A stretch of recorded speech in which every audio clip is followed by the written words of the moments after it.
اللہ تعالیٰ کبھی آزمائش کے لیے اس کے رزق میں تنگی کرتا ہے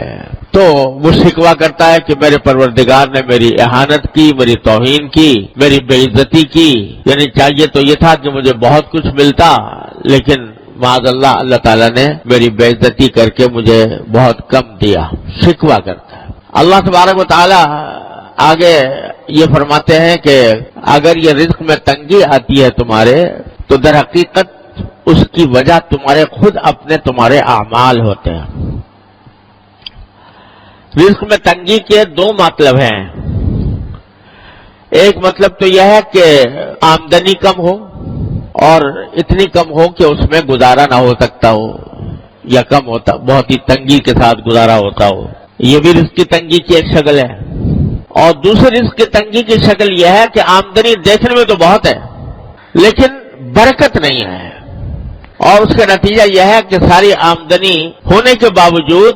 آدمی ہر وقت کسی نہ کسی الجھن میں گرفتار ہے۔ اور آج کل یہ صورت بہت کثرت سے پیش آتی ہے، اچھے خاصے مالدار لوگوں کو جن کی آمدنیاں بہت زیادہ ہیں ان کو بھی یہ شکوہ کرتے سنا کہ پتہ نہیں کہاں سے پیسہ آتا ہے کہاں چلا جاتا ہے۔ اور نتیجہ یہ کہ پیسے کا اصل فائدہ تو یہ تھا کہ انسان کو راحت ملتی، انسان کو آرام ملتا، اطمینان سکون حاصل ہوتا، لیکن بجائے آرام اور اطمینان حاصل ہونے کے اس سے پریشانیوں میں اضافہ ہو رہا ہے۔ یہ ہے بے برکتی۔ آمدنی تو ہے مگر برکت والی نہیں ہے۔ اللہ تبارک و تعالیٰ جب برکت عطا فرماتے ہیں تو تھوڑی آمدنی میں انسان کو سکون آرام مل جاتا ہے، راحت میسر آ جاتی ہے، اور اللہ بچائے اگر بے برکتی ہو تو لاکھوں کی اور کروڑوں کی آمدنی ہو اس کے باوجود انسان پریشان ہی نظر آتا ہے۔ اور قرآن کریم نے ایک جگہ فرمایا کہ بعض اوقات انما یعذبہم بہا فی الحیاۃ الدنیا، اللہ تعالیٰ اس مال کو ان کے لیے عذاب کا ذریعہ بنا دیتے ہیں دنیا ہی کے اندر، یعنی مال تو بہت ہے لیکن مال کی حصول میں، اس کی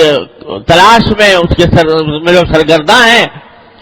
تو اس میں دن کا چین میسر ہے نہ رات کا آرام میسر ہے، نہ بیوی بچوں کے ساتھ وقت گزار سکتے ہیں، نہ اپنے گھر والوں کے ساتھ اطمینان کے ساتھ بیٹھ سکتے ہیں، راحت میسر نہیں، پیسہ ہے مگر راحت نہیں۔ یہ بھی رزق کی تنگی کی ایک بدترین شکل ہے۔ تو اللہ تبارک و تعالیٰ دونوں قسم کی تنگیوں کا، اس میں الفاظ جو ہیں دونوں قسم کی تنگیوں کے کو شامل ہیں کہ چاہے آمدنی کم ہو یا آمدنی میں برکت نہ ہو، دونوں کی وجہ در حقیقت یہ ہے کہ تم لوگوں کے حقوق ضائع کرتے ہو۔ لوگوں کے حقوق کیا ضائع کرتے ہو؟ پہلا ذکر کیا یتیم کا، لا تحاضون علی طعام بلکہ لا تکرمون الیتیم، یتیموں کی عزت نہیں کرتے۔ یہ نہیں کہا کہ یتیموں کو کھانا نہیں کھلاتے بلکہ عزت نہیں کرتے۔ مطلب یہ کہ اول تو یتیموں کی دیکھ بھال میں تمہاری کمی ہے، اور اگر کبھی کوئی کرتا بھی ہے تو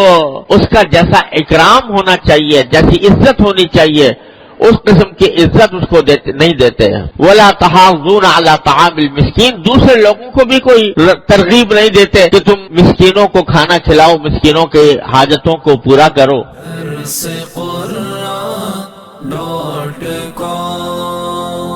www.darsequran.com